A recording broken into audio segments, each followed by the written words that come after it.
Every year, different viruses circulate. Every year, we make new vaccines. And even while we're giving those vaccines, the flu virus is mutating. So you'll see that in the beginning of the flu season, the vaccine may work very well. By the end of the flu season, not work very well.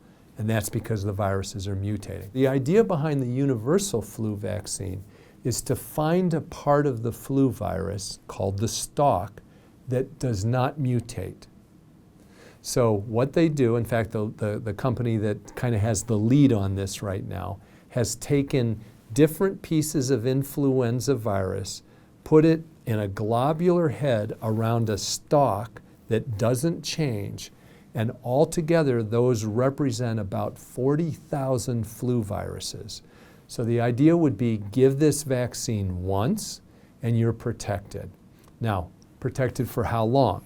The first step is to say we want 75% efficacy for at least 12 months. And then we will work our way to saying we will give a dose of that flu vaccine and you'll be protected for 5 to 10 years. And then we may have to give a different dose 10 years later. And in that interim time period, have you protected against the flu viruses that are likely to circulate and make you sick? With one exception.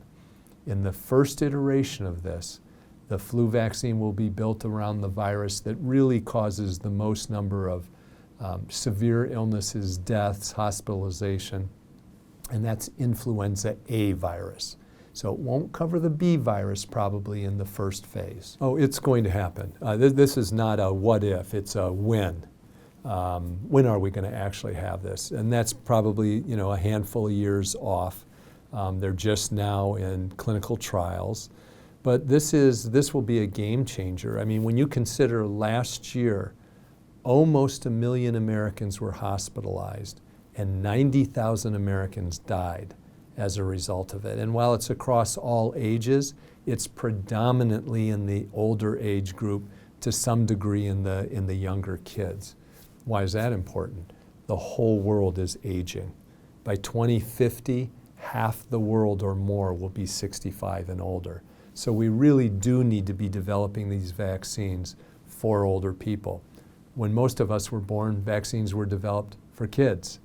Now we have to switch that mindset.